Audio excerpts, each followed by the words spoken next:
Welcome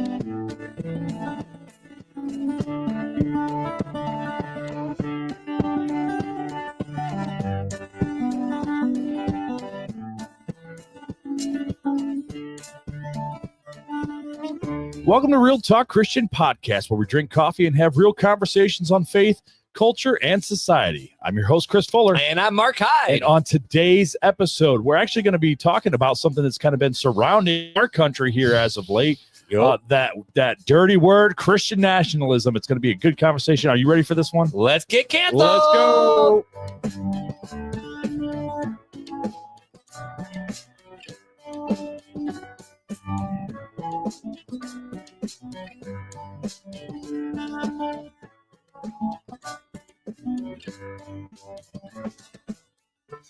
Well, you know, we're back in the studio. We had Gedy's back. We had a good conversation with Ryan Coatney a couple weeks ago. Yes, sir. Do I love me some Coat. And now we're going to dive into something that's really a touchy subject. I got to scoot in here to the camera. Nice and cozy. How you doing, big guy? But yeah, you know, it's going to be an interesting conversation. I know that this has been being thrown a lot around in the political sphere here in the United States, probably since the election, I would say. And yeah, I think it's gonna be a good conversation. Yeah, screw it. Let's just jump right in. So I mean, we'll do our normal stuff. But do you think that the term Christian nationalist? I feel like when Trump ran for re-election, 5 years ago, 2020, yeah. 2020, that seems like an eternity ago. I feel like that term was being thrown around way more back then than it is now. Oh, see, I disagree. Right? Or do you think it's being thrown around right now? I think it's still being thrown around. And actually, yeah, we'll get into it a little bit more. I like it. I don't want to leave the people without the housekeeping. Absolutely, the housekeeping. I will say our song is vibing. I'm bumping with our song right now. But dude, so we are not drinking any coffee tonight, but we got our these are LaCroix courtesy of not Janelle, because Janelle Hyde family home. Janelle failed. The funny thing is like we were down to nothing, and she went to Walmart today. She did. She straight up went to Walmart. I go, you were at Walmart. Why didn't you just grab stuff there? She goes, I totally forgot. I'm like, it's podcast night. I mean, what are we supposed to drink? Water? What losers just drink water? She goes, I'll run to the store. She's like, Dollar General's down the road, right? Yeah, so she runs the one right there by Culver's and Penn and all that. Yep. So she runs down there. She goes, all they had was the ice, so I didn't get you guys anything because that's disgusting. Which I can appreciate. My mom buys a lot of that ice from like Costco or Sam's, or whatever, like the Kirkland brand or whatnot, and the kids just eat it up. But I'm looking at it ain't dude, no LaCroix, no bubbly. You know, on into good stuff. But this is what sucks, because I look at that stuff and I'm like, hey, how's that bubbly red dye 40 treating you over there? And I'm like, I'm that guy now. Where I'm always looking at labels going, is it red dye 40? Hey, don't worry. Is it red dye 40? Don't worry. Every can we drink has got the forever metals in it. So anyway, but we're not drinking no dyes. No, we're not drinking Janelle LaCroix tonight. No. We're drinking Hyde. Actually, I have to confess, this is from Beth's stash. Ooh. So we stole two from Beth's stash. No, you stole. No. It's a we here, homie. It is a we. If I am going down, you come and whip me. I am not facing the wrath of Beth. But so Raz Cranberry is what we're drinking right now, that is Beth's like number standard. That is their go-to. You know what? The consistent. Do you remember the cream savers? Do you ever remember eating cream savers back in the day? They don't make them anymore. No. The raspberry cream savers. They do make the cream saver. The orange. They have the orange cream. You can get it at Cracker Barrel. Not the orange ones. These are the red ones. They were raspberry cream savers. I think you can get them at Cracker Barrel. They even used to have the sugar-free ones. I'm like, why aren't they still making the cream savers? But those cream ones are apparently my father-in-law's like favorite snack. So when Beth gets some, whenever we're traveling and we're heading their way, or we know we're going to see them, and she sees them, she always gets one to be like, hey, here you go. Because that's like his favorite. That's his church mint. You know what I'm saying? Absolutely. You know how he don't give them out because he's just snack on them. These are for him. He said the scripture is for you, the candy is for me. You get Jesus, I get Jesus plus some cream savers. I get Jesus, but that's his church mint. You know what I'm saying? Like that's cool. Little like pop cool. church mint. Yeah. So when Beth sees them, she tries to hook them up. They don't sell those everywhere. But these taste like the raspberry. Like it's got a slight hint of the raspberry cream savers, man. Dude, remember when we used to first start drinking LaCroix on the show, and I'd be like, man, it's like water with a fart of a flavor inside of it. And now this is all I drink. Yeah, me too. Well, remember, and then we were opening the bubblies because when we discovered the bubbly and how much fizz they had, we used to put them up to the microphone, like listen to it, and it was like, dude. So I got some new bubblies, and I drank them all so fast. And I'm like, when that happens, it's so disappointing. I bought a 2-pack thinking it would get me until we record again, so I can bring them. And I pounded 2 packs in a week. Yeah, well, dude. So we buy. It was like awful. 4. We okay. So typically, Janine gets like 2 or 3 cases of Waterloo, and then like 1 or 2 like bubbly or LaCroix or whatever flavor. Exactly. Yep. Because we do pickup orders, and sometimes they just substitute. Thank you. Yes, they just substitute. Thank you. There's hey, we thought you want coconut. So I don't want coconut. Usually we get like 4 or 5 cases, and they are gone in a week. Because that's what we drink. I mean, that's gotta stay hydrated. We drink. Well, you guys are like the you guys do water flavor. You guys do what, like the lemonade or the like crystal light stuff? Yeah, the flavor packets. No, you guys don't do those anymore. We got off of them because of the dyes. Oh, see, we do Propel because there's no dye in it. Yeah, we do Propel. I never like the taste of it. We also drink like we drink a pre-post, or what is it? It's like a pre-workout. Well, no, your boy ain't working out. No, it's a prebiotic that has you got 8 kids. You working out, boy? That's called running. I'm not working out. Daddy just overstimulated all the time. That's what it is. Daddy gets grumpy. That's what happens. Yeah. But so we drink that stuff, in the mornings and Propel throughout the day. Well, that's not true. I drink coffee throughout the day. The yum your boy's been drinking. Your boy's been drinking a lot of Americanos lately. Ooh, excellent. That's like almost always your go-to now is the Americanos. If it's not coffee, it's Americano. And I found a fun way to make it. I'll say about it later. But with our bubblies, we normally always have Raz, Cranberry, LaCroix. Okay. Because this is best. This is the base. That's her go-to. Remember how Coach said you got to have the foundation before you build the other things? Absolutely. If we have all the other flavors, but there's no Raz Cranberry, you can't build a house. Exactly. And so we always have that in the house. But I bought a blackberry bubbly. Ooh. And it was like a blueberry pomegranate. Okay. And they were banging. Listen, all I know banging. is I'm looking forward to the Summerberry Waterloo. Dude, I keep slapping your leg. That's I'm all so right. excited. That's all right. They had some at Sam's, and so I bought a packet. Yeah, that was gone in like 2 days. Absolutely, every time. We pounded it. That was like when I bought some of that Summerberry when we went to Revive Fest. Oh, that was gone in like 10 minutes. Yeah, we pounded it. And speaking of Revive Fest, we haven't talked about Revive Fest not in a little bit. Yeah, and so make sure you guys head over to myrevivefest.com. Get your tickets because you got to hang out with your boys. And, I don't know. Maybe do you think the RTC code still works? You might be able to type in RTC as a code. I don't know if it still works or not. I really talked with Matt Grimman a little bit about really this. reach out to Matt because, we gave him so many good suggestions last year, and he used none of them. So, no, we'd really need to reach out and start talking about that because, think about it. We're really getting close. We're what, 2 months away? Month away? Time of recording. About 2 months away. Yeah. By the time this thing drops, probably about 2-3 months away. And so make sure. Close. And we normally, I will say, we normally at least have a couple tickets to give away sometimes. But we're bringing the Hydes with us this year, so we're going to deplete the ticket supply very fast. Let's put it that way. But I'm going to be interested to see what they if they want us to MC again. I hope so. I have a lot of fun when we do the MC. MCing is way more fun than just sitting in a booth. Well, that's fun too, getting to hang out and talk with people. But bro, I've already started pre-planning of giveaway stuff because you know me, and we're gonna do the light up foam sticks. Oh. We're gonna do some of them. Like lightsaber type things. Yeah, we're gonna do some of them. We're gonna do frisbees with our logo on the frisbee. We can throw out into the crowd. We're gonna do candy again. And if you would like to sponsor the show so we can afford all these giveaways, let us know. We'll give you the Venmos. But we got some reviews to read because I want to make sure we don't spend.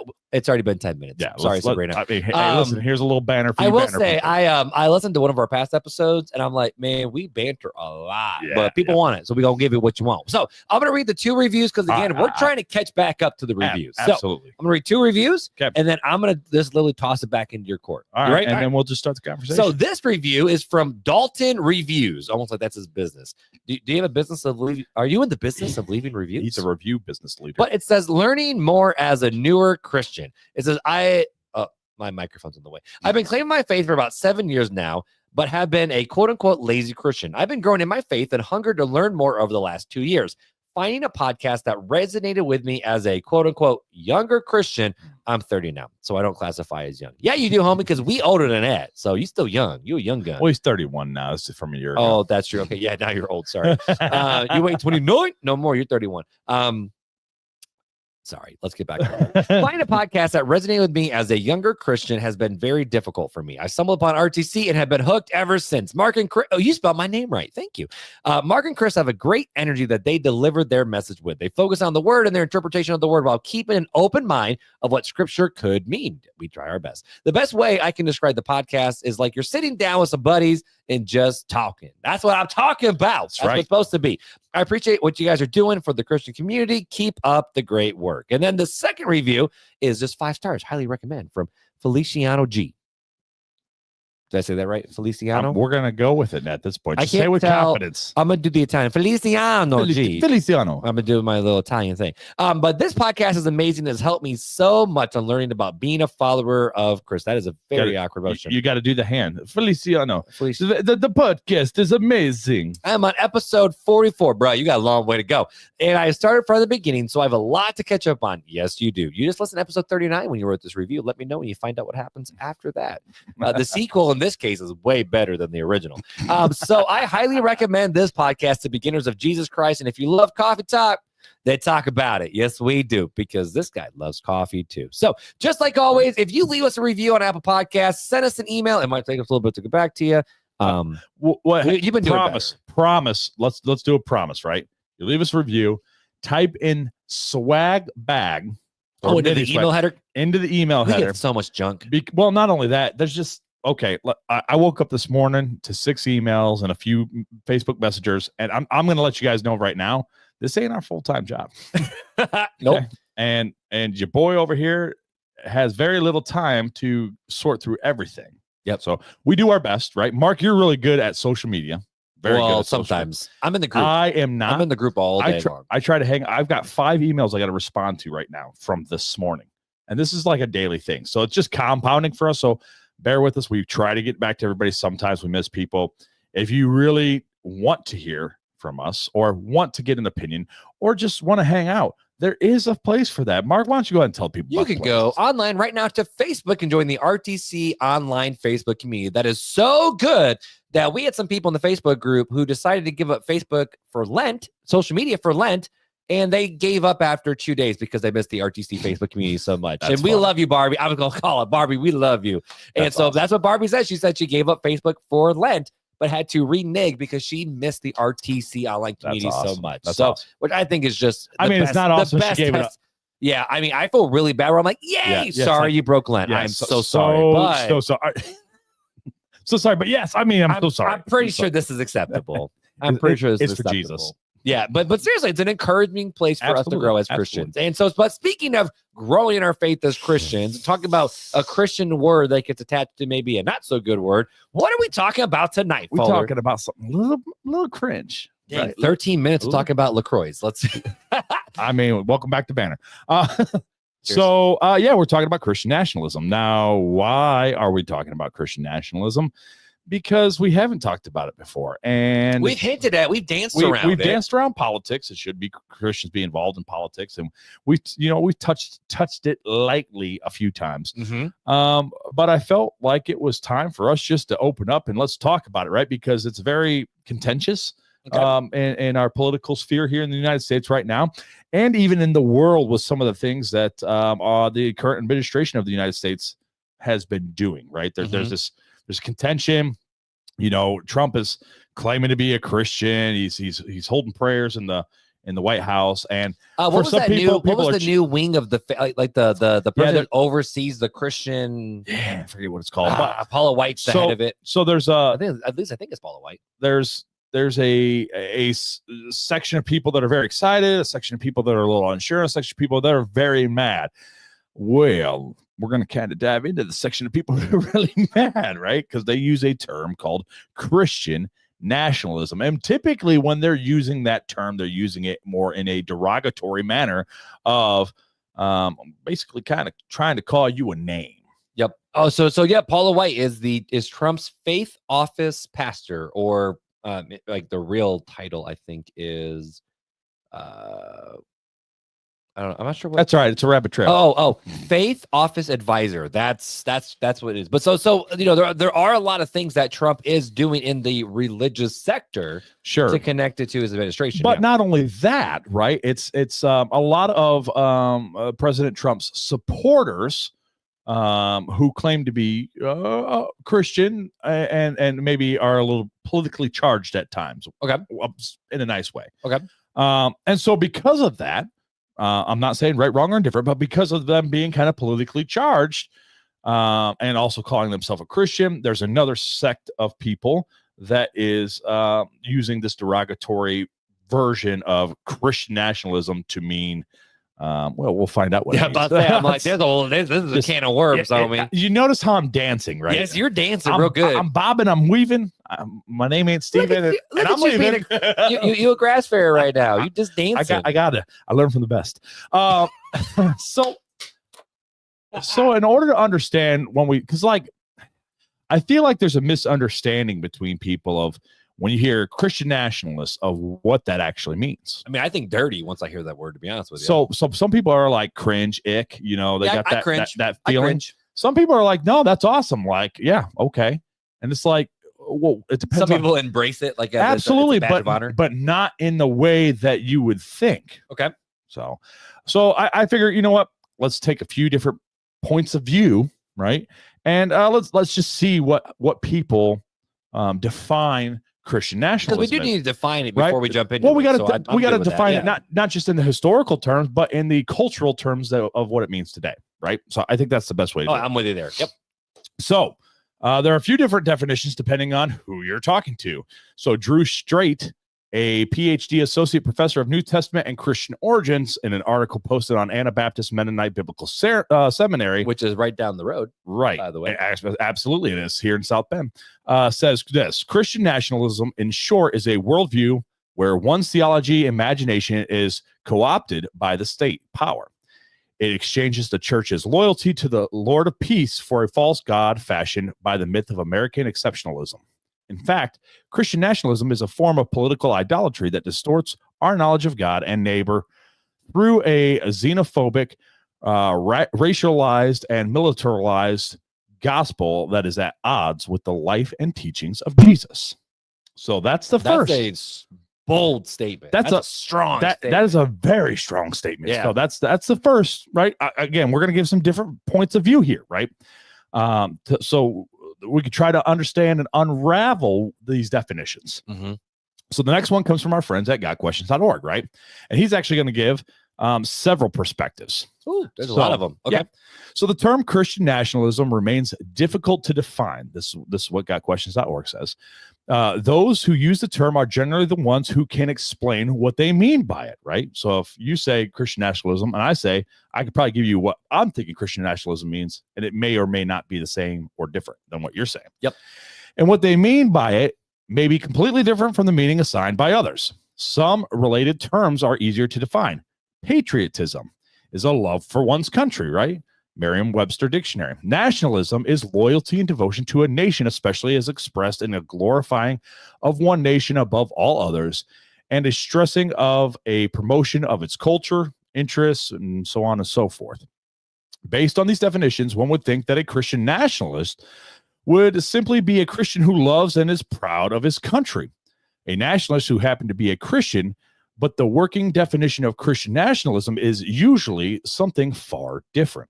For example, according to Jared Sexton, Christian nationalists are to be blamed for suffering inflicted on refugees, bold-faced white supremacy and cruelty, attacks on gay and transgender Americans, open anti-Semitism, the destruction of Roe v. Wade, and more. That came from Sexton J. Christian nationalism popularity should be a wake-up call. And I'll put all these in the show. That's in Time Magazine. Right. Dang. So sociologists Andrew Whitehead and Samuel Perry give the basic definition of Christian nationalism as an ideology that idolizes and advocates a fusion of American civic life with a particular type of Christian identity and culture. But then they assert that this so-called Christian culture includes an assumption of nativism, white supremacy, patriarchy, and heteronumer blah blah blah blah blah. I had it earlier. Heteronormativity. Heteronormal. Sure, exactly. Yep. See, heteronormativity. There you go. Hey, I got it. Along with divine sanction for authoritarian. Wow, I cannot speak. Authoritarian control and militarism. Authoritarian control and militarism. I got you, boo-boo. It is an ethic and political as it is religious. Understood in this light, Christian nationalism contends that America has been and should always be distinctly Christian from top to bottom. In its self-identity, interpretations of its own history, sacred symbolism, cherished values, and public policies, and it aims to keep it this way. Again, this comes from taking America Back for God, Christian Nationalism in the United States, Oxford University Press, 2020. Author Michelle Goldberg claims the, quote, the ultimate goal of Christian nationalist leaders isn't fairness, it's dominion. The movement is built on theology that asserts the Christian right to rule. That's from Kingdom Coming, The Rise of Christian Nationalism from 2006. Matthew McCullough tones down the definition of American Christian nationalism, stating it's an understanding of American identity and significance held by Christians, wherein the nation is a central actor in the world historical purpose of the Christian God. So, in light of all that, Mark, okay, what would you define Christian nationalism as in a definition of, at least maybe not before this conversation, but what your understanding of it is? What makes it ick to you? So it depends who's the person that's being asked, because it seems like each person is reading their experience and their opinions into their own definitions. Right, but I'm saying outside of this. Oh, before you heard any of this, like what was my what would be your initial thought of what you think or thought? That a Christian nationalist is basically the fact that the rules and governance of America should be Christian, and therefore not just Christian, but we need to be more focused on America than any other country that's out there. And so as a Christian nationalist, by definition, it would be they are pro-American Christian. Yeah. So I'll give you, just basically it's like we're Americans, so therefore we should want the best for America, and we want America to be the best. So that's what I would assume would be that definition. This is what I would have said, what I would have thought Christian nationalism was before reading and researching for this episode. Right. I'll give you what I would have thought the definition would have been a Christian who is very proud or patriotic, who is living in their country and wants the best for their country, but also would like to see Christian values instilled based upon morality that Christians have. So they are a Christian, wanting to see God's morality in the nation. Yep.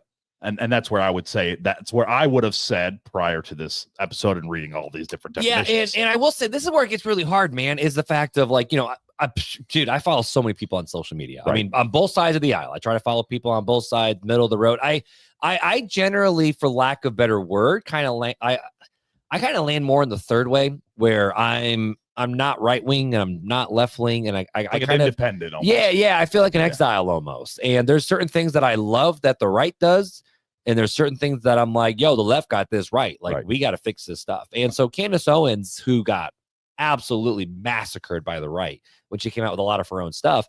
I mean, I'll listen to her podcast with her and Theo Vaughn. Do you have that podcast? It just dropped. It is fantastic. Yeah, I listened to this one. But she was saying that both sides are all about just trying to, I don't put words in her mouth, but it's almost like both sides are trying to bully the other one into submission. Yeah.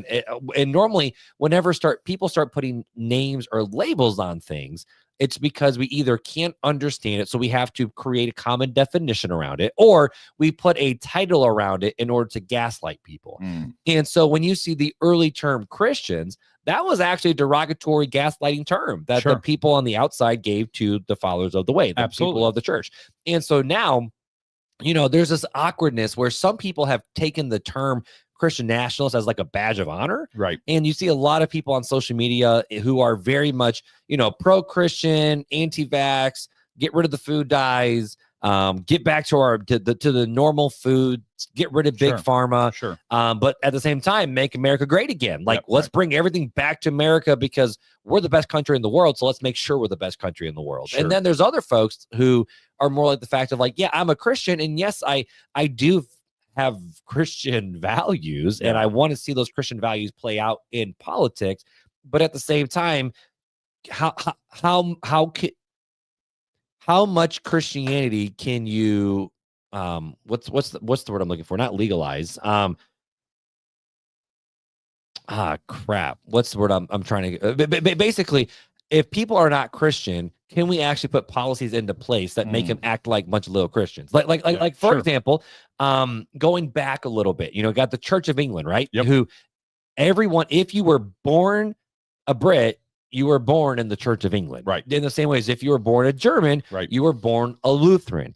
And then in so many other cultures, if you were born in this country, you were like Russia, you were born Eastern Orthodox. So that's just who you are.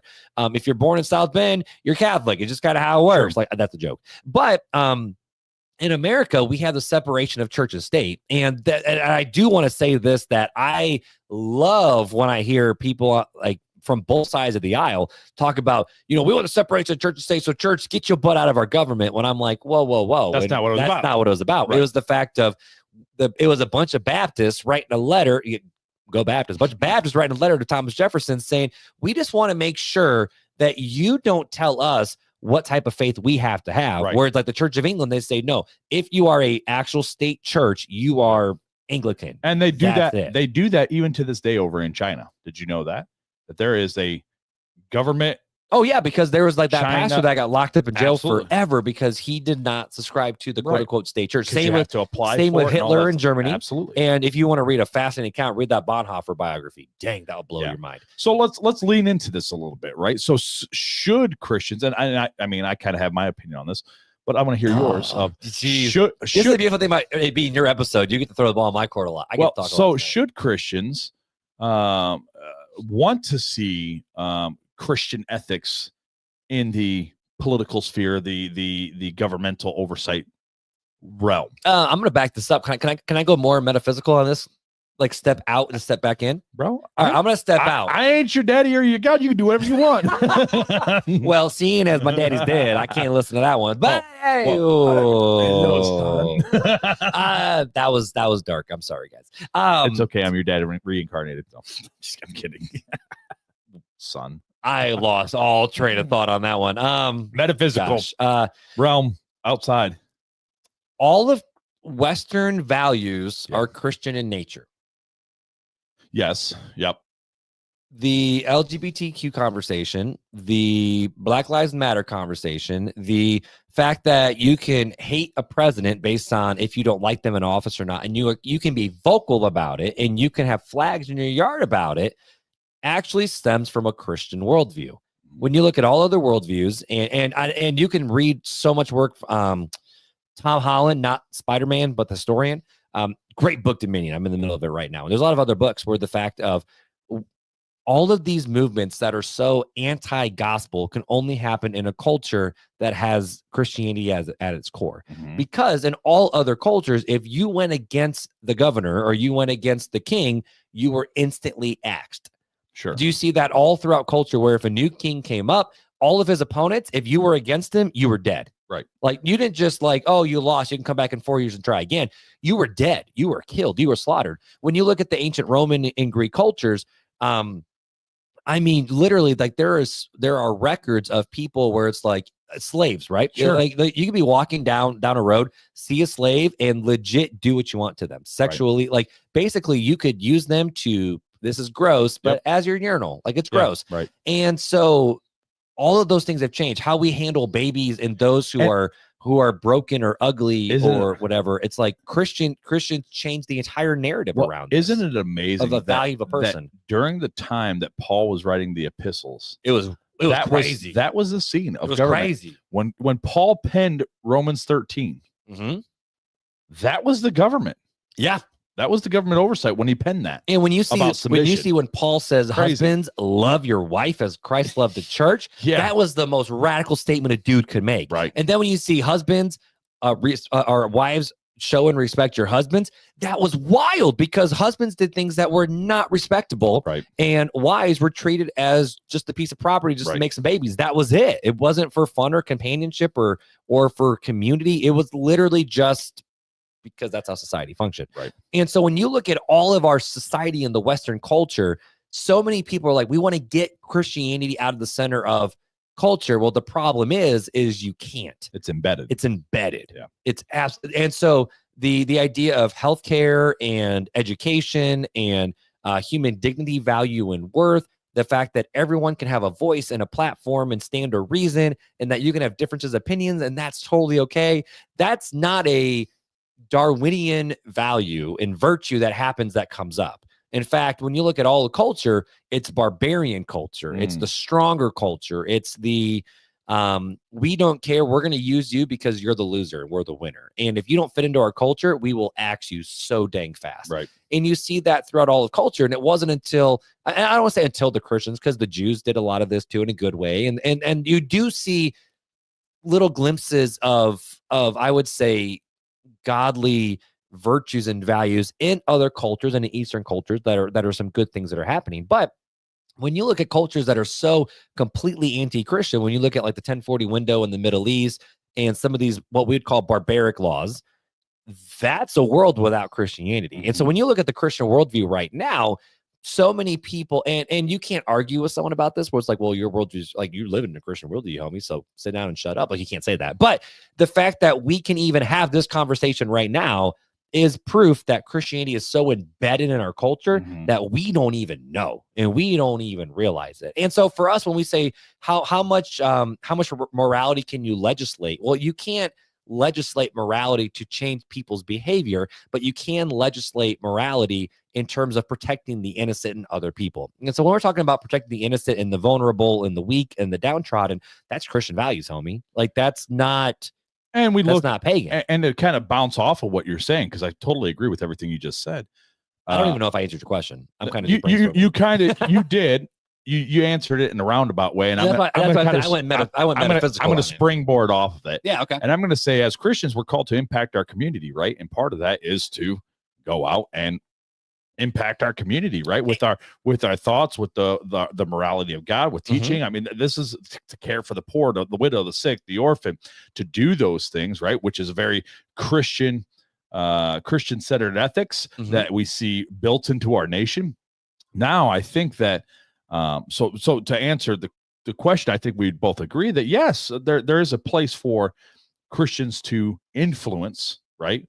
Influence the country, the world, the community in which they have been placed in by God. And this is where I struggle, bro, where it's like, okay, so you hear so many times that Christians, and I'm not speaking for myself, sure. I'm just speaking through the lens that I have been interpreting and seeing culture over the last handful of years.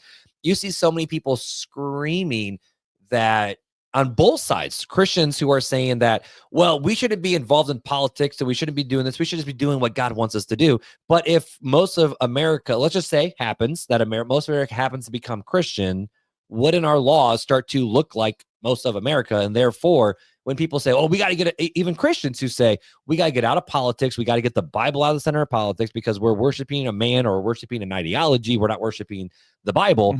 But the problem is if most of our Christians, and the way American politics work is it generally follows the people, right? But I will also say there is like the dark side of government, where there's the deep government pockets, which are just a little bit crazy and a little bit scary. There is some of that we just can't deal with in our everyday life. Yeah, right. But at a local level, like okay, I think of, I'm just going to call a spade right here, right now. Right. So, cancel the district that you and I both live in is a very heavily Christian influenced area. Yes. Right. We're basically the Bible Belt without being in the Bible Belt. Exactly. And why is that? Some people will say, well, it's because we have a lot of church influence and culture. Some people, again, I'm calling spades here, right? Some people will say, well, we are a very white community, which we happen to be.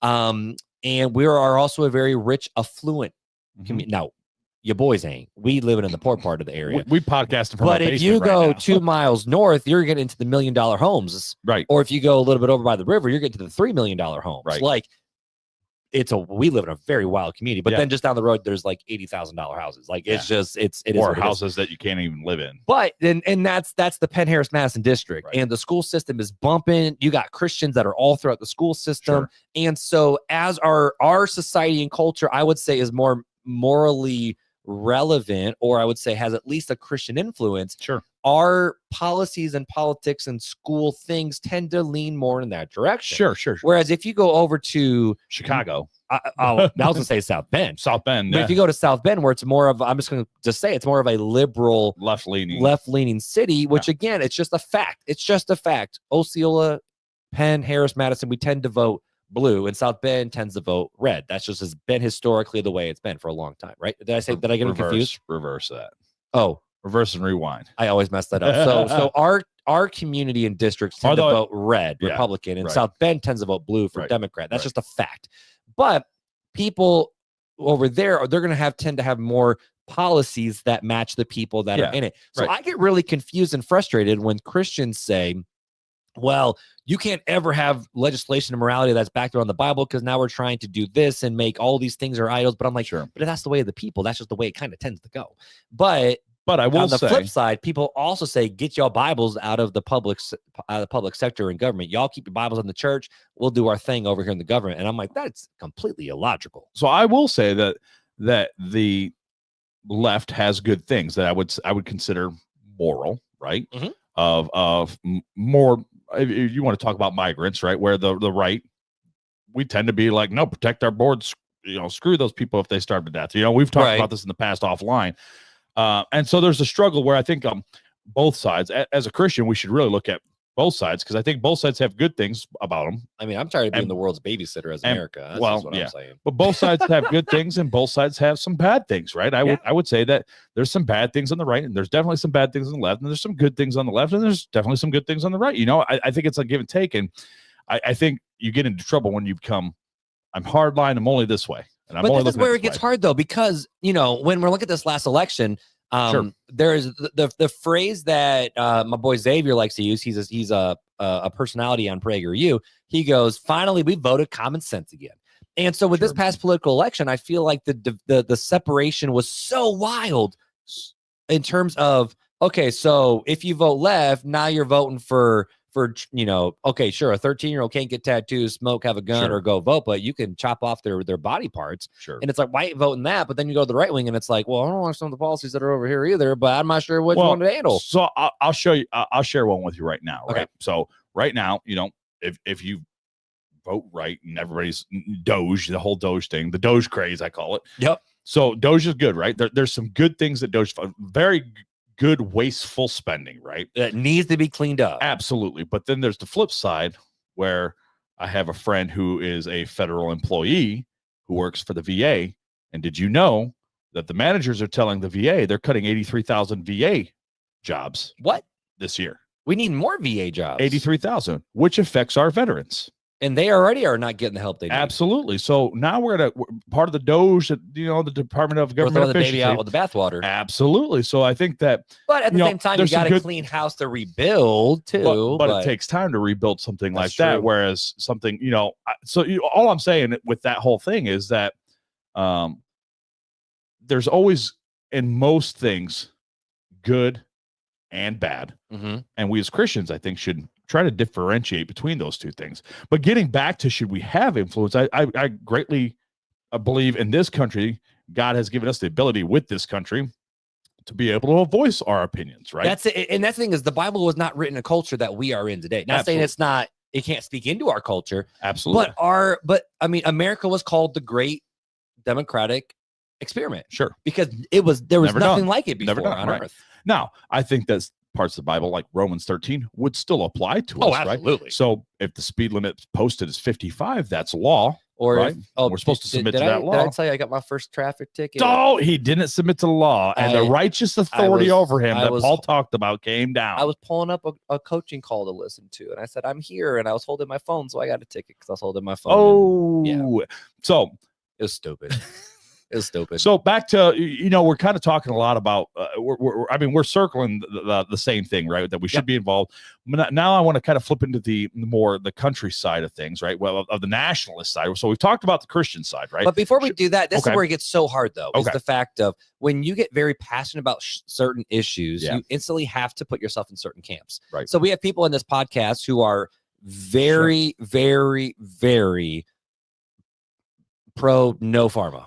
Yeah. So therefore, they instantly get lumped over there. But then we have other people who work in the I'll call it the welfare system, right? Sure. And taking care of the poor, the homeless, the needy, those people who literally are born into poverty and they're stuck to get out. And they're like, yo, dude, we got to help these people. And this is the only way we're going to help somebody. So therefore you get lumped into that side. Sure. And so I feel like that's where it just gets awkward is we're stuck with this two-party system, which last time I checked, I don't think George Washington even wanted a two-party system. No. But we're lumped into a two-party system where it's like, oh, okay, so even if you're like another best friend of mine, we both are in the middle, but one step in opposite direction. That's how me and one of my friends. You know what I'm saying? But we're just on the other side of the middle. But we're so close that it's like we're hugging each other with like our elbows are touching the other side. Absolutely. But all of a sudden, because I voted one way and he voted another way, we both have said we feel like we're getting lumped where it's like, you're either like you're a racist, right, or you don't have any common sense. Well, and it's like, I didn't say that. That's why I hate the term. And there's one side that uses it often, the MAGA supporters. And again, like Christian nationalists. And I'll say, don't lump me into that category. Well, that's what I'm saying. Like, I don't want to be lumped into that category because when people say MAGA, they're saying Trump loyalist extremists. Right. That's what they're saying when they're saying, they're not saying making America great again. Or there's even the side where like I'm on the side where I'm very careful who I say this to. I don't 100% fully support Israel with all the stuff that's going on. You just said it to but everybody. That doesn't mean I support Hamas. Like, yeah, I support none of you fools. Like, like you both doing some nasty, dirty things. I support the land and the people. I don't support the policies of the leadership of Israel. Would that make sense? Right? That's kind of where fair. You feel. A little bit different, but similar. But it's more again, we're hugging on the line, right? Man. Exactly. So it's the fact of like if I got to be so careful because when people are like, absolutely, we stand with Israel and do this and do this and this and this, but then I tell people, over in Israel, if you're a pedophile American, you flee to Israel, Israel will protect you from the American government. As long as you stay in there, you'll never get tried as a pet. And again, that's where I talk. And I'm like, that's why I talk about poor leadership. What? That's where I see poor leadership. But exactly. So that's just where it gets wild. That's a topic for. I mean, it's relevant, but I mean that whole Israel thing. I'm just saying, I get annoyed by that Absolutely. With a Christian in the political world. So to me, I think that the biggest problem that we have, and Christians have, and I kind of want to keep talking about this, but then also bring it back and kind of bring it down to practical. Okay. But I think the problem we have is we all like to either be in a camp or lump somebody in camp. And there's some of us that are like, I don't belong to any of these camps. I don't belong to any of them. It's called being an exile. Yeah, exactly. And there's a lot more people, I think, waking up, a lot more Christians waking up and being like, no, I'm not in that camp. And I'm not in that. Both these camps are wrong. And that camp's wrong too. But they're all doing a little stuff that's right. And so I'm just confused. I'm a confused person. It's so hard because I follow so many people that are on the right, and it's because they have a beautiful platform for certain topics that they talk about. And I do like some of the people that are on the right. Like honestly, Matt Walsh's documentary of Am I a Racist? Hilarious and fantastic. And it's good and it's right. And it's like, okay, so or the transgender epidemic. Like I don't support that at all. Sure. But that instantly means that I have to be lumped into this side. Well, and I think we have to be. I think you have to be careful because there's also a movement, and I mean, I researched it on your own time, but it's called the third way movement. Well, I hinted at that, yeah. So the third way is, and that's where I fall into. So, but you got to be careful with that because the third way movement actually believes that they won't call LGBT, like they won't call sexual sins like same-sex marriage, stuff like that. They won't call it a sin. They say no, it's somewhere in between. Like that's the actual movement. So you have to be very careful, even lumping yourself into that label camp. Everything. You know what I mean? Yeah. So like, hey, we're the third wave movement. I'm like, oh, cool. And I'm like looking at this. I'm like, yeah, I agree politically with them. And then I start looking into the theology. And I'm like, man, you got some and theology. This is where then it gets confusing because then we have like Turning Point USA with Charlie Kirk, where they had their big CP USA conference, right? But then they had a worship set at the beginning of the conference. And so when the outside world sees that, they see, Christian, white people, Christian conservative, Christian racist, Christian nationalists. That's where it comes from. And so it's hard where it's like these are a group of Christians who are very passionate about their beliefs. They're patriotic, and then Christians on top. And so I guess how do we handle that then? So that's what the real question is: can Christians be patriotic? Right? Can we have a sense of pride in our country and America? America, the greatest home of the cheeseburgers and the Whoppers. America. Can we be patriotic? And I would say, I believe we can, but in a certain context. Okay. Right? What do you mean? And what I mean is there's a point of being patriotic, and there's a point of being a nationalist patriot to the point where you're actually sinning against God. Oh, you're gonna throw the sin word out there with patriotism. Yeah. Okay. So like a couple of examples is like wishing evil on someone that has a differing political position, right? Oh boy. Like, man, I really don't like President so-and-so, and I wish they would just die. Or I wish they would just have a heart attack. Or I wish they would just slip and fall. Or I would just wish this or that. You know what I mean? Yeah. If I'm just gonna say, if you're a Christian, you have a Let's Go Brandon hat. If you're wishing ill, that's not okay. If you're wishing ill on someone, how are you loving your enemy? How are you praying for them? How are you loving those who despitefully use you? You know, there's all these scriptures that surround about loving your enemy. So even if they are an enemy, we're called to love. And us, by wishing harm to them, is not loving. So therefore, I would say it's probably on that sin range, right? Another thing is not being loving and compassionate towards those in need. So again, and I know this is a touchy subject, illegal immigration, right? Now there's laws of the land. Yep. Right. There are laws of the land. I agree with that. But if I saw a family that was starving, that was an illegal immigrant, I would feed them. I don't know if I would go to the point in helping them break the law by harboring them, but I would feed them. I'd clothe them. I would see if I could help them get back to where they needed to go. That's just me personally. Yeah, I had a friend who said it a really good way, where the fact of like every country in the world has to have rules and has to have standards on how they track their citizens. Right.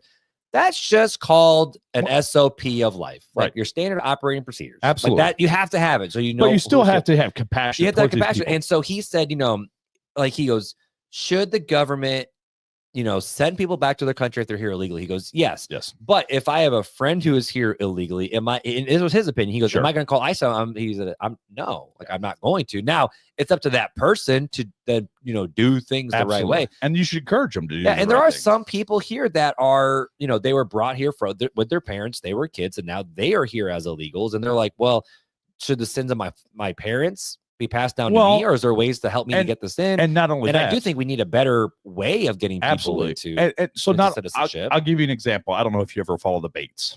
Well, do you follow the Bates social media? Why do I know that name? Because your wife went to school or something with one of them. Oh, are they super fundies? They're there's fundies. Yeah, they're part of the Smiley Happy people. That is no, that's the Duggards. Well, yeah, but I think the Bates are right there with them. No, I don't think they're that. I don't think they're Smiley fundy that way. I think they are definitely fundy. I didn't think they were part of the Smiley Happy group. But anyway, keep going. Anyways, so one of the sons is married, right, to someone whose family came over, not as an illegal, but what's the word? Like a sanctuary, like what is it called? Help me out here. I wasn't listening. When you come over and you're on a visa, it's not a visa. You come over because you need sanctuary from another asylum. Country. Asylum. Thank you.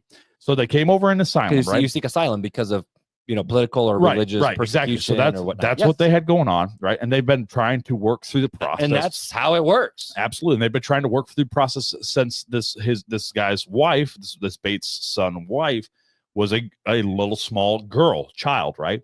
Well, now she's married.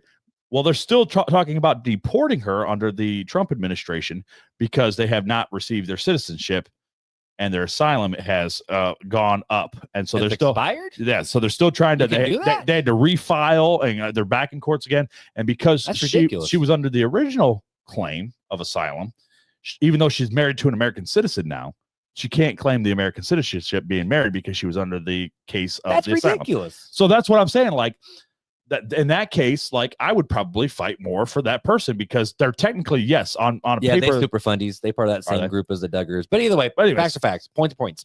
Keep going. Anyways, I would say that they're not they're illegals on paper, but they're not. They've been here. They've been trying to do it the right way. So do you think that this whole call ICE and round them fools up, that mindset, is that a good mindset to have? My opinion, my personal opinion, and it's okay if anybody disagrees with me. I am not going to die on this hill. I'll tell you that right now. My personal feeling today is that I would not call ICE. I would strongly encourage the person who is here illegally to turn themselves in or return to their country. And I would try to help them in any way I could to do one of those two things and to try to re-enter that country legally, right? Because I want to be a good Christian and I want to take care of them. But part of being a good Christian is not helping them break the law. Unless the law is immoral, like hiding Jews from being murdered. Absolutely. Yeah, absolutely. Right. That's a whole, that's an orange. We're talking about apples right now. You know what I mean? We're talking about somebody who came in illegally into the country, not somebody who's hiding illegally so they don't die. Yeah. But what do you think about that mindset of like, yo, I'm so excited. I just going around you fools up. Yeah. Like that mindset. Is that a good mindset to have then? Or no? I would say that is wishing harm on someone, right? That is, I mean, yeah. I get it, right? Nobody's happy. If a thief steals from you, are you happy about it? No. But if a thief steals with you, what are you supposed to do? Well, I mean, justice needs to be served. Absolutely. Absolutely. But exactly, forgive, right? We're supposed to forgive and love, right? We're supposed to treat our enemies with good. If so-and-so takes my coat, I'm supposed to give him my cloak also. That type of mindset. And it's not the mindset of, oh, here, thieves, my door's open, take whatever you want. It's the mindset of, hey, I'm going to love you. Even if you harm me, I'm going to love you. I'm going to forgive you. I'm going to wish good upon you. That's the mindset that Christ was teaching. And it's so hard, though, when you have to balance because sometimes doing the loving thing is turning somebody in. Like Beth and I are watching a TV show right now, and one of the main characters, he's an alcoholic. He's trying to hide it, and he's a doctor. Right. And one of his other doctors who is below him, he goes, I know it's going to look like I'm trying to steal this man's job, but in reality, I'm trying to protect the patients. Sure. And so he said, either you go or I go. I would say harm to yourself, harm to others. And that's where it gets so complicated with this whole conversation around all the things with Christian and in the political sphere is, it's so hard to straddle the line between honoring the laws of the land, sure, and trying to hold to the Christian values and virtues, because they're so sometimes at odds. Yeah, you know what I mean? Absolutely. And so and we're taking care of the poor and the downtrodden. Like, yes, there are a lot, and I'm coming from someone who has to raise a lot of kids because people made dumb, boneheaded decisions. Absolutely. This is coming from that guy. Yeah, is the fact of it's hard because most people that are, I don't want to say poverty is different, but who are putting themselves actively with first starting to get drugs and strung out on drugs, a lot of times is because people make really dumb decisions and they refuse to get the help that they need. Sure. But the problem is we look at those people, like I look at some of these folks where it's like, you can get help. People are trying to help you. Yeah. Yes, you're refusing it because you love drugs more than you do taking care of your family. Absolutely. And so we take that mindset and apply it to everyone in poverty. Yeah. And every single mom. We're enabling them. Like, if you would have kept your legs shut and you'd have a kid. Well, that already happened, bro. Like, come on. Can we help a single mom out? Like, I was raised by a single mama. Sure. Can we help a single mama out? And there are so many plans and things in place that I will say there are things that can help. Let me ask you this. Are you going to be a better witness of the gospel by saying, well, you should have kept your legs shut, or by saying, listen, you made a mistake and I'm going to help you through this mistake, and here's the gospel, and that's where like Knoxville Hope Resource Center is beautiful, and some of the like Hope Resource here in South Bend is trying to do. What was it? One life at a time. What was Emily? Let them live. Let them live. Thank you, man. I don't know why. One life at a time was the campaign for Southern Baptist with evangelizing. Yeah. But so we do have these things, and I feel like that's where it's so hard. Where the fact of conservatives look at people in poverty and look at people like this, where it's like, well, we're living the American dream. So if you would just suck it up, stop shooting up, and pull yourself like a bootstrap, maybe you can get a job. Yeah. And that's where right now the political struggle is the fact of, in the Christian worldview, we have such a high value of individuals and individual liberty, and then also individual responsibility. That and again, this is where it gets awkward, because once I start talking like this, I'm going to sound like you got to check your privilege at the door. Now I'm going to sound like a liberal, where I do say the fact of, we look at that from a perspective of, yes, but we were given a good platform to stand on by our parents, hopefully. And then we look at people who are in poverty. And poverty is a vicious cycle. And we say, well, you got the personal responsibility to figure your crap out. So don't come to us because we ain't giving you no money because you blow it. And I think there's a little of both. It's so hard. I think it's a little that's both. What I'm saying. It's so easy to lump into categories. And it's so freaking hard. And I mean, we're really stuck on this compassion part, right? And this is where I love the conversation. This is where I struggle. Right? So, like, I look at like Dr. Ben Carson, right? He was poverty stricken. Raised by a single mother. Became a brain surgeon, right? Put himself through school, got scholarships, was able to do that, right? But he had good foundation, going back to talking about Coat, right? That foundation. And I think that's where Christians in our country should be really reaching out to help parents build those foundations for themselves, for their kids, and help those downtrodden, help those poor people, help anybody that needs the help to build those gospel foundations. And it's so hard because it's like, as a family, I want my family to live in a place where my kids are safe, where they're not going to get shot Absolutely. up. But to do that, that's when they talked about the white flight out of the cities in the 90s and the 80s, when they built all the burbs, and now all the white people built the burbs, and now white people are going back into the cities, and now they're trying to freshen up the cities. And what do you mean by freshen up the cities? It means get rid of the homeless. Like all of it. And see, all of a sudden, once I say that, that's the language that we're using in the political sphere. And I feel like it's just a never-ending hamster wheel of annoyance, to the point where I'm like, yo, this democracy thing's freaking hard. So let's get into the next thing that I would say, that you could be a patriotic, but you'd be sinning against God if you did this thing. And you're leading into it, and that's why I want to jump into this next thing. It's wanting to have dominion over anyone else. Okay. Right? Because we're called rule. Absolutely, because we're called to be servants and to serve. Right. So to have a dominion means I'm putting you under my thumb, Mark, and you're going to do as I say. Pressing down. Absolutely. And so that should never be the mark of a Christian. We're called to be servants and to serve people, serve one another, serve our communities, serve the homeless, serve the widow, serve, you know what I mean? Serve the orphans. Christ said he came as a servant, and we're supposed to replicate the same things he did. And that doesn't mean that, oh, you're mistreating me, I got to be your servant, I'm going to serve you, even though you're gaslighting me, you're doing whatever. That's not what I'm talking about. I'm talking about genuine people, homeless, for example. Like you said, we're running homeless out of the city, right? Rather than running them out of the city, help them in finding a program, trying to help them communicate, share the gospel with them. I mean, sometimes that's the starting point, is just going and sharing and caring, right? Be in the hands and feet. Go take them a cheeseburger and sit with them and talk with them, right? Sometimes it's just that. It's building that relationship, not just, hey, I bought you some food, now I'm driving off in my Cadillac.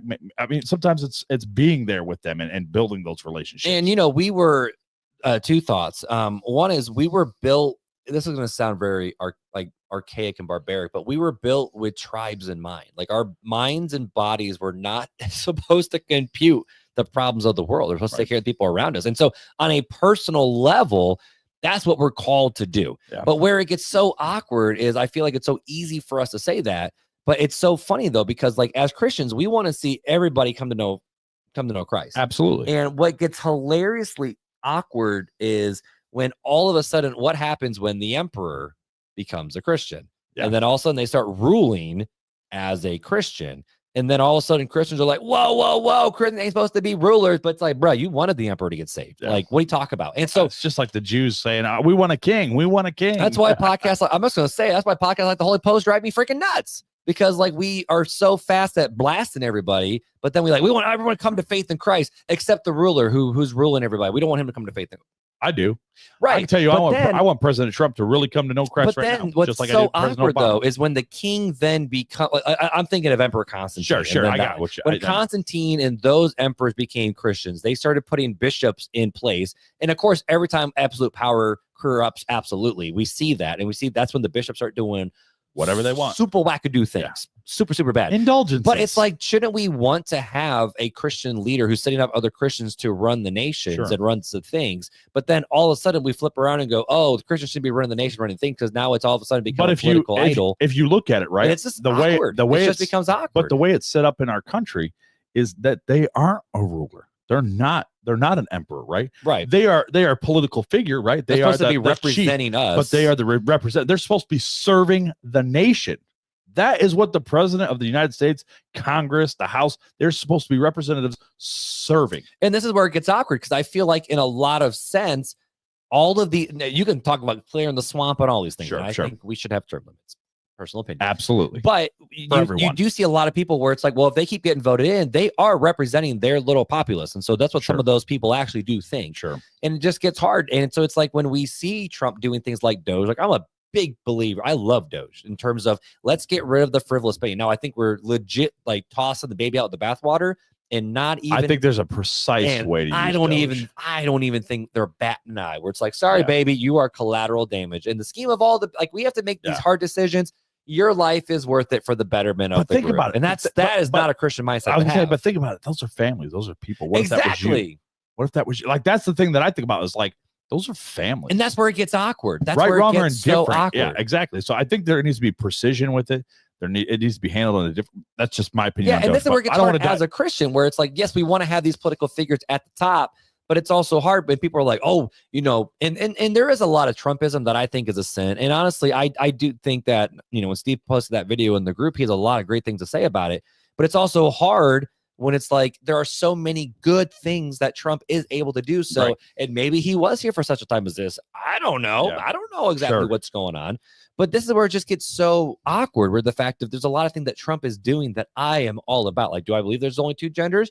Yup. Should that be actually the law of the land? Sure. Yup. I think that's a good thing. But people would be like, get your Christian values out of here. And it's like, nah, bro, that's science. Last time you checked, you told me to believe the science, and this is what science says. And so that's where it gets awkward because it seems like so many, I'm just going to call it left woke folks who are not Christians look at anything that has a moral spine and backbone as you're a Christian nationalist. And then Christian nationalists look over here where it's like, you're just a dirty, rotten sinner who just, needs to rot and burn. And I've heard people say that. Snowflake. And I'm like, big term. So. Why are we pointing the guns at each other all the time? So yeah, I mean, and I kind of want to bring this back in and kind of we've been going for an hour. I want to kind of get it back off of just everything that's going on and kind of get back to Christian nationalism and really kind of finish and flesh the rest of this out because and I do have another random question to talk about, but go ahead. Absolutely. I mean, that's what it's conversation. Yeah, we're going long. This is probably the only episode we're getting done today because you got to go. But so let's make it count with the dominion happening over people. I think it's important that as a Christian, we don't cross over into the patriotic side because I really truly at the heart of hearts, I believe that nationalists is patriotism. And its truest form, and the historical form, nationalist is a synonym for patriotism. And see, I would actually not agree with that one. Okay, I would say a nationalist is patriotism plus in terms of love of country, but we're better than all the other countries. That's kind of what nationalism is the fact. So I went back and looked at the historical definition. Oh, dope. Okay. Is why I'm saying that because that's what the historical definition is saying. Then yes, I would agree with the historical definition. Yes, I will agree with the historical from the early definition. 1900s. Yep, so I will agree with that. That's why I'm saying it. Yep. Love you, buddy. But I will agree with that sentiment. What, the love?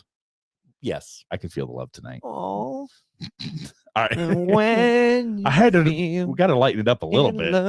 It's a touchy subject for this, but I think it is important that in these patriotic moments, in these nationalist moments, whatever terminology you want to use, that we do understand that as Christians, we're called to be in this world. Yep. To interact with this world. Yep.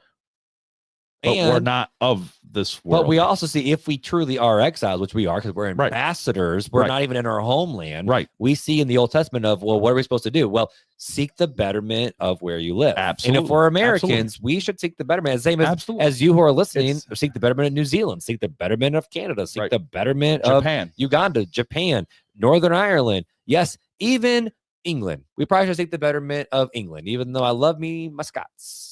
But we should probably love England too. Anyways, and if you're English, you probably should want France to be doing well too. And so that's where it's where it's just awkward, right? Yeah. And we should be sticking together and not fighting because there's a lot of inner Christian fighting going on over this political scene right now. There just is. Yep. I mean, that's just facts of it. And I don't know if it's just, I'm guessing it's not just happening here because of so much stuff going on between what the UK is saying about what's going on here, what France is saying about what's going on here, what Ukraine is saying about what's going on. I got opinions on that one too. Yeah, but we'll save those opinions. Hold on. So what's another thing that we could easily take our patriotism or nationalist viewpoint, either one, even if you want to say patriotism plus on nationalists, that's fine.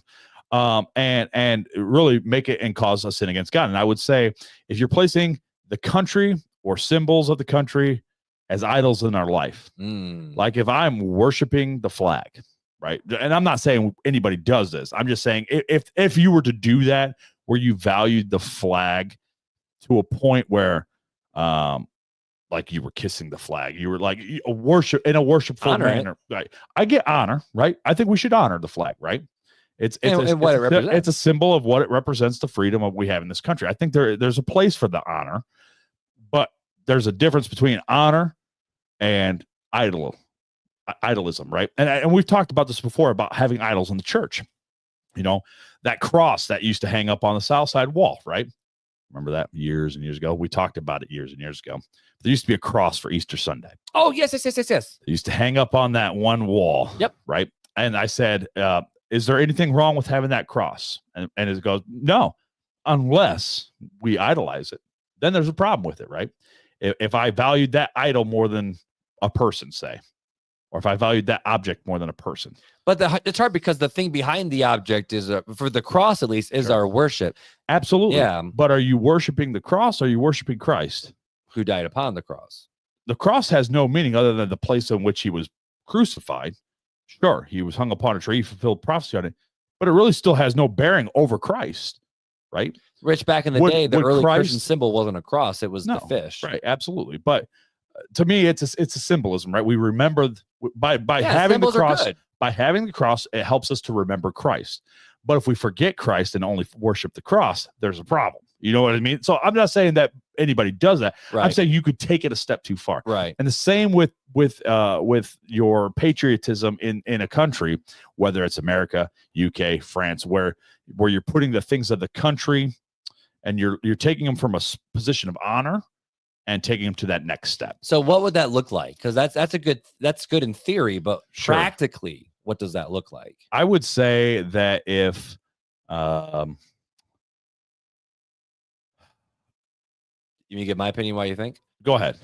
I'll let you give your opinion. Mine is the fact of I grind my teeth when I hear people say that America is the greatest country in the world. I grind my teeth at that statement. Okay. Because that's a pretty proud, boastful statement that we are the best, which means that there's a winner and there's losers. And we're the best, which means we're the winners and you're the losers. Okay. And so America is not as good as America. Or England is not as good as America.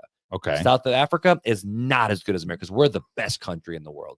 That statement grinds my gears. I say I am very thankful for the country that I lived in, that I was just I didn't get to choose where I am at. Sure. I'm very thankful for the luxuries of being an American. I'm very thankful for the privileges that I have as being an American. I'm very thankful for the not even the need, but the comforts that we have, like indoor plumbing and electricity and clean water, where if I would have been born in some remote village, I wouldn't have a lot of that. Sure. And so there are a lot of things that I am very blessed and thankful for that I have here in America that I wouldn't have to worry about if I'm in other countries. But at the same time, if you live in other countries, you have different worries and blessings than I have here than I'm an American. Yeah. And now I do think that there are a lot of amazing, beautiful stories that happen because of America in terms of the freedom of liberty and vision. But there's also a lot of dirty, gross history in America too, like the Trail of Tears and slavery. And those things are not, those are blemishes on the beauty of America, but every country has those blemishes. Why? Because America is filled with sinful people who need Jesus, just like every country is full of sinful people who need Jesus. I could agree with that. And so for me, when I hear the word, and I know people are just, oh yeah, is it a great country to live in? Yes, so absolutely. You're saying more of that symbol of pride then. Yes. And now the whole I'm proud to being an American, and I go, bro, last time I'm checking, my Canadian friends doing it up in Canada too. Like there's something they don't like, but they free too. Like it might be different. No, I don't think there's a problem necessarily with saying I'm proud. Like I'm proud of you, Mark. Well, thank you. Does that mean I'm less proud of my other friend? No, it doesn't mean doesn't mean I'm less proud. It's just I'm proud of you. Right. So I think there's a place for that. And there is a lot of pride in being an American, now, especially in the soccer world and in the football world and in the baseball world. You're the best kicking their butts. Now you're saying that you're better than other people in sports. Yes, not soccer. We are at the bottom of the barrel. We're working on it. But no, I see what you're saying. I get what. Yeah, but it's the idea of the 80s and the 90s of the Cold War, and we got to do. Why did you join the military? Yo, I want to go hunt some commies. Like. Excuse me?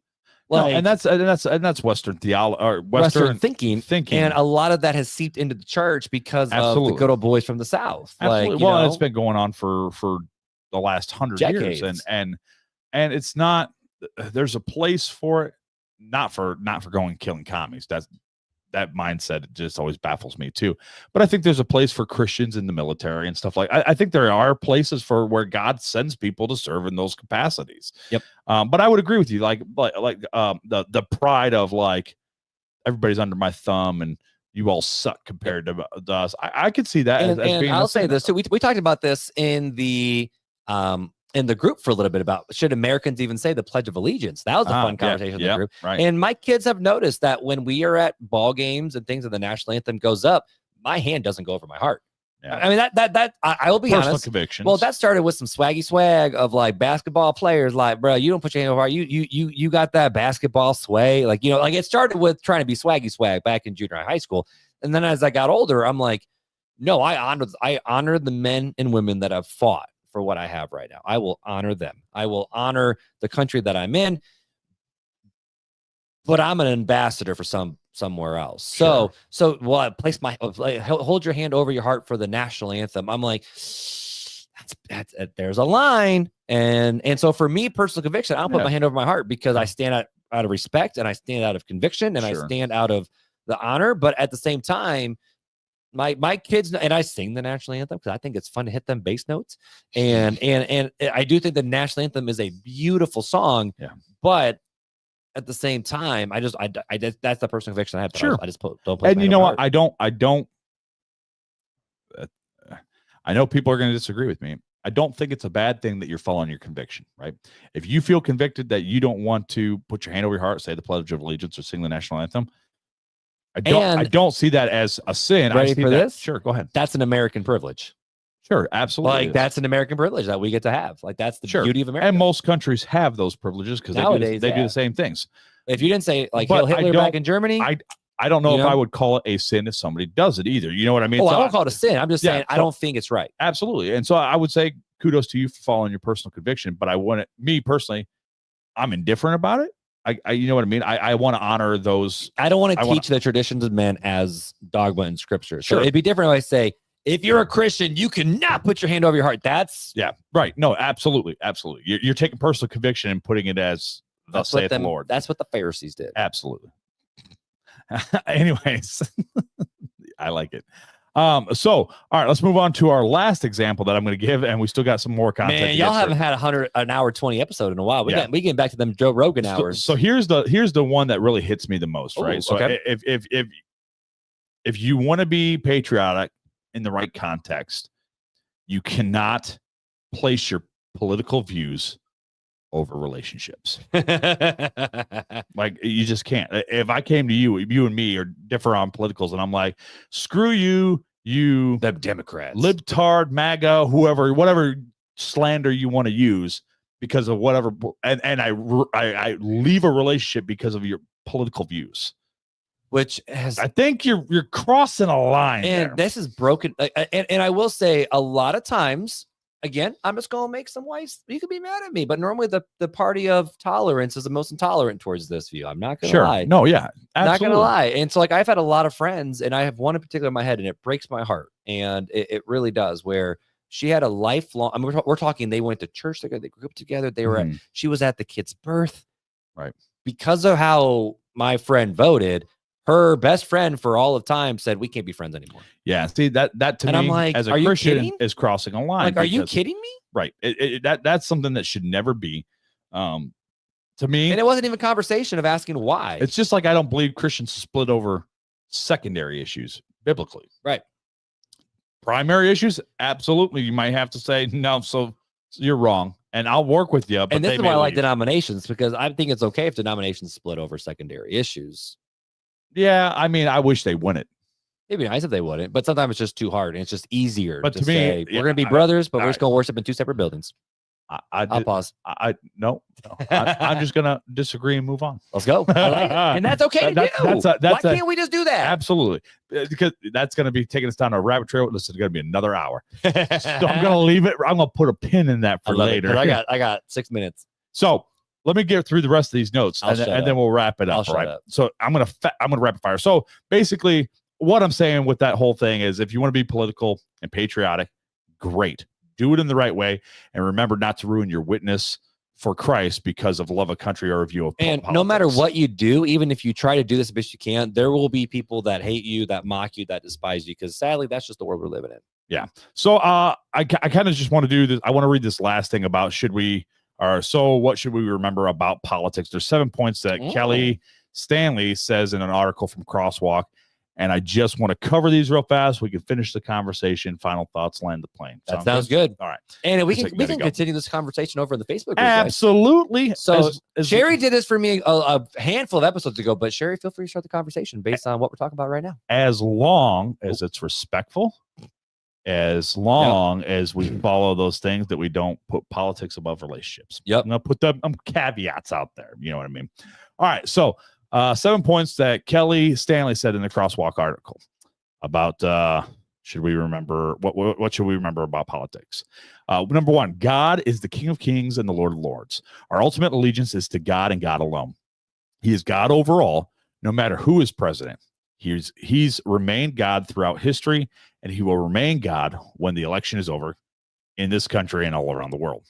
Number two, God's will cannot be thwarted. God will bring to pass everything he has planned. People will abuse their power and use their influence in ways that harm others, ranging from innocent mistakes to purposeful evil, or simply being misguided or misinformed. But no one can waylay God's plans. He is above all earthly power. Whatever happens, no matter how bad or devastating it seems, God can somehow bring out good out of the situation. He can, and he does, and he will continue to do so. Number three, we are defined not by who we vote for, but by who we follow. As Christians, our identity and self-worth are rooted in who God says we are. And he says we are forgiven, chosen, loved, adopted, welcomed, justified, and redeemed, grafted into the vine, heirs and co-heirs with Christ. We are God's children. We can't earn our place in his kingdom, but we can let ourselves be changed by his love and in turn lavish it on others. Man, I love that one. Number four, no single platform will ever fully represent the teachings of Jesus. Finally, somebody said it. To be a Christian means simply to follow Jesus Christ. Each one of us does that to the best of our ability, guided by our interpretations of the Bible, which doesn't mention Democrats or Republicans, but instead warns of the Pharisees. Don't buy into the rhetoric that insists you must vote a certain way if you are a Christian. Instead, ground yourself in the truth that we need to seek God first, always. Number five, another person's bad behavior does not give us permission to sin. We're not instructed to counter hatred with more hatred, given justification to judge, or taught that it's necessary to dislike those we disagree with. We are taught that our behavior and responses to what we encounter matter to God, and they're the only things we have control over. We need to hold ourselves accountable and seek God's wisdom and discernment. Number six, Jesus calls for Christians to live in unity. In John chapter 17, Jesus thanked the Father for the ones God had given him, then declared that by the unity of those believers, others will know that the gospel is true. Christians should be more concerned with what we have in common than what divides us. I'm not advocating that we become Stepford Christians. I'm convinced Christians can have a different opinions and still be Christians. But I do believe that the way we treat others has a tremendous impact on how non-Christians view our faith and whether they want it for themselves. The accusations we're slinging, the divisions we're showing, and the general squabbling has called the authenticity of our faith into question. And lastly, number seven, we are not without hopes. It's easy to get caught up in the emotions and controversies of the day, but the word grounds us and points us back to God. I just thought those were just seven beautifully written points that she put out there, and really, there's not one I disagree with, right? Mm-hmm. In the grand scheme of things, no matter if you're being called a Christian nationalist, if you call yourself a Christian nationalist, if you're a patriot, if you're not a patriot, whatever spectrum you're on, I believe those 7 points hold true. I believe our main focus should be Christ and his kingdom, and we should try to find unity the best we can with each other. And our love shows the gospel to non-believers. And I'll say, in a world that likes division, in a world that likes separation, and in a world that likes labels, this is not easy. Yeah. And that's what's hard in my mind. I'm thinking through all these different things, but it's so hard.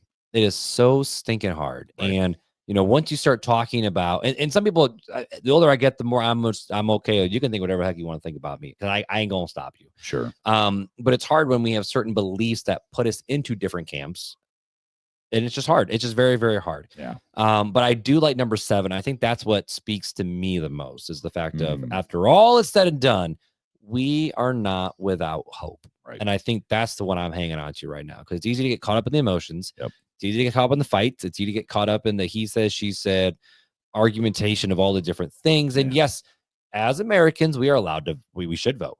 It's our civic duty. It's not our moral duty. It's not a religious duty. It's a civic duty. But it's a right that was given to us by God because he placed us here. Correct. And so therefore we have a civic responsibility to that. And we do need to protect truth, and we do need to stand for truth. And sometimes standing in that gap looks very political, and sometimes it doesn't.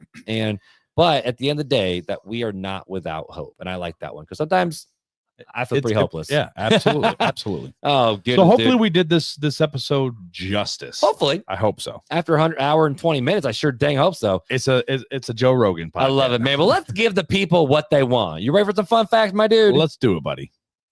Time for fun facts with Failure. You know what I just noticed? That we still don't have Shiloh on this? No, that too. But man, we got 2 episodes in the bank ready to go. We do, because we prepared to do a lot more recording tonight. We only got a couple. Yeah, we got wrapped up with the conversation with Coat, and then now this one, and that's it. Sometimes you just gotta conversations. And this is the thing I like about real talk. Yeah, is the fact of we don't try to just go surface. We want to get deep, and this one deserves that deepness. So. Yeah, I like it, bro. All so let's end this episode with a beautiful fun fact. What we got? Fun fact of the day: Mount Everest isn't actually the tallest mountain on Earth. I know this one. Hawaii's twin volcanoes, Mauna Kea and Mauna Loa, are taller than Mount Everest. 2.6 miles of the volcanoes are submerged underwater. Yeah. Mauna Kea and Mauna Loa are 6.34 miles tall. If you measure what's under the water. Could you imagine? People die on Mount Everest, and it's a third of the height. I know. It's crazy. And can I just say what actually is really crazy? Sure.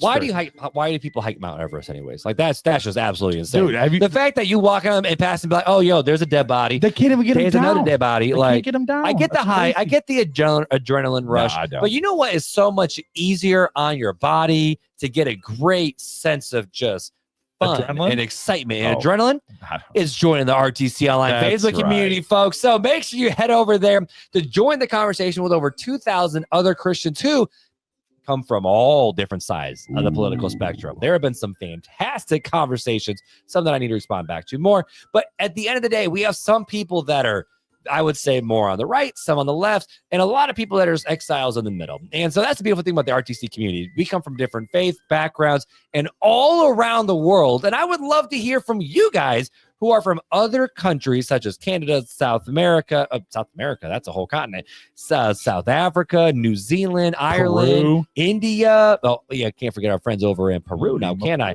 But I would love to hear what you guys have to take on the fact, because we're here as Americans talking about our American world. I would love to hear what your guys' perspective is on your country and our country as well. Not, and again, in a funny way, but more of a, remember, just like Ted Lasso said, stay curious. Stay curious. All right. And if you haven't already, head over to our YouTube page, Real Talk Christian Podcast. Hit that subscribe button and the bell notification, so when we're on, you're made aware. And make sure you leave us a review anywhere you listen to podcasts. And I won't gas you.